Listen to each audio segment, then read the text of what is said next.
When it comes to planting vegetable plants, the steps can be a bit over-exaggerated. And honestly, that's exactly why I'm here today, to show you just how easy it actually is to have your very own little garden, right at home, using things you probably already have lying around.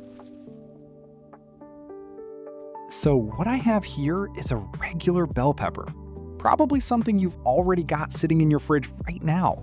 And if you cut it open and look inside, you'll notice this white, spongy part right in the center. That's called the placenta, and it's actually where all of the seeds are attached to. This right here is exactly what we're going to be using today to grow our very own bell pepper plant completely from scratch. Because in nature, when a bell pepper falls to the ground and starts to break down, until conditions are right for them to sprout.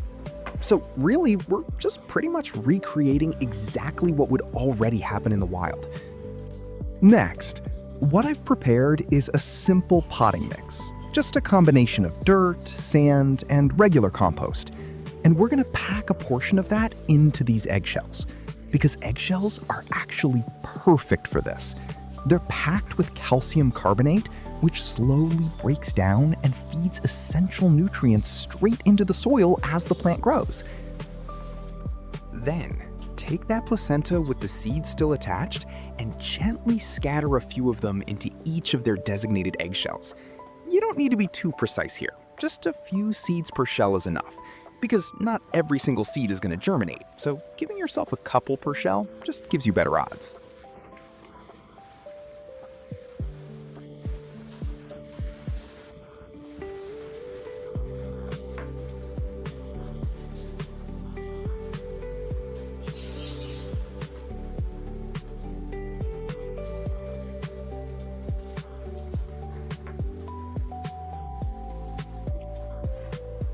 Moving on to the solution, we're going to start by adding a teaspoon of cinnamon powder into a jar before filling it with regular water and letting it steep for a few hours.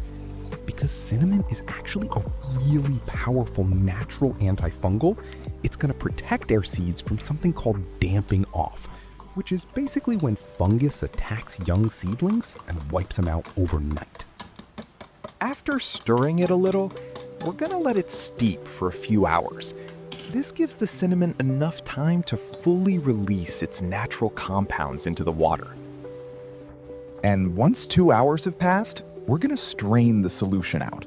Just pour it through a fine strainer or a coffee filter to get rid of any leftover cinnamon powder, and what you're left with is a clean, light brown liquid that's ready to use. And once 2 hours have passed, we're gonna strain the solution out. Just pour it through a fine strainer or a coffee filter to get rid of any leftover cinnamon powder, and what you're left with is a clean, light brown liquid that's ready to use. Using the solution, we're going to mist all around the eggshells that contain our seeds. Just a light, even coating across the surface of the soil. We're not trying to drench it, just enough to keep things moist and give that cinnamon solution a chance to start protecting the seeds right from the very beginning.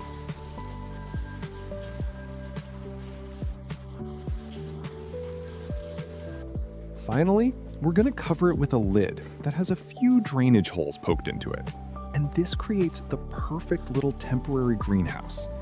What this does is trap in warmth and humidity right around the seeds, while the small holes still allow a little bit of airflow, so we don't end up trapping too much moisture and inviting mold.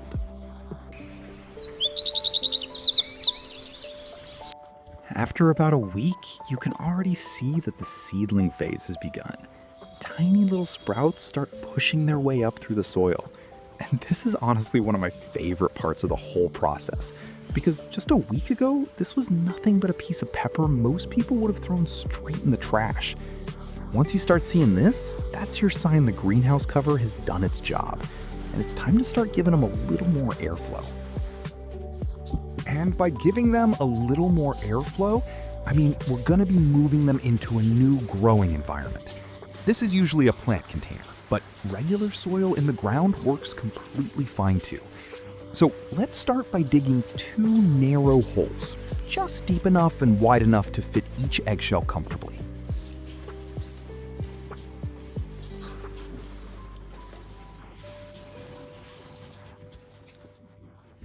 Once we've got our 2 holes ready, we're going to scatter in some grain husk, along with that same soil compound we used earlier, the mix of dirt, sand, and compost. This gives the roots a soft, loose environment to grow into right from the start, and the grain husk helps with drainage and airflow around the base as the roots begin to spread out.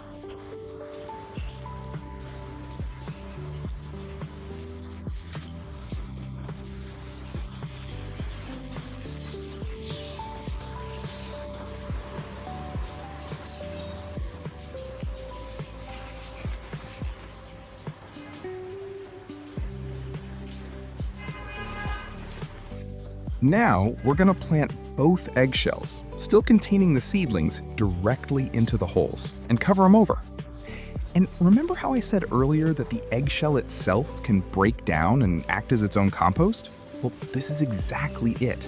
You don't need to remove the shell, you don't need to crack it open or peel it away. You just plant the whole thing straight into the ground. And over time, it naturally breaks down, releasing calcium and nutrients directly into the soil around the roots as the plant grows. See how simple this method actually is? No expensive seed trays, no special fertilizers, no complicated steps to follow. Just a bell pepper you probably already have in your kitchen, a few eggshells, and a little bit of patience. This is exactly what I meant at the very start. Gardening gets made out to be this whole complicated science, when really most of what you need is already sitting around your house. You just have to know what to look for.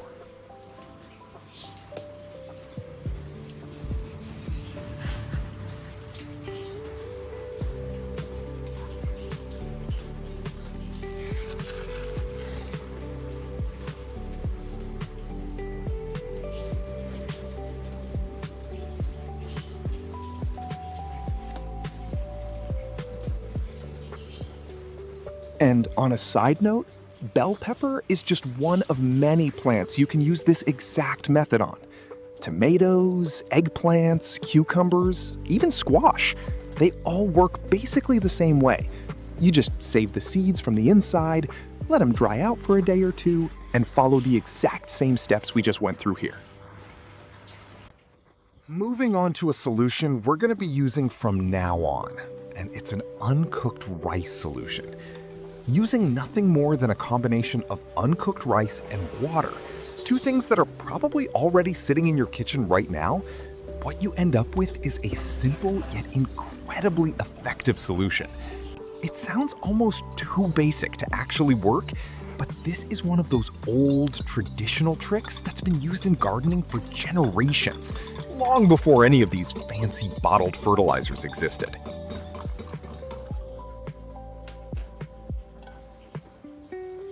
Once the rice water is ready, carefully pour the cloudy liquid into a clean watering can. This makes it easy to water your plants evenly without dumping too much starch in one spot. Using the solution, we're going to water it directly around the seedlings. And this is also a good time to mention that this needs to become part of your routine care, not just a one-time thing. Rice water is packed with starch and trace nutrients that feed beneficial microbes in the soil, but it works gradually, so consistency is what actually makes the difference here. I'd recommend doing this once or twice a week, and over time, you'll start to notice the difference in how strong and healthy your seedlings become.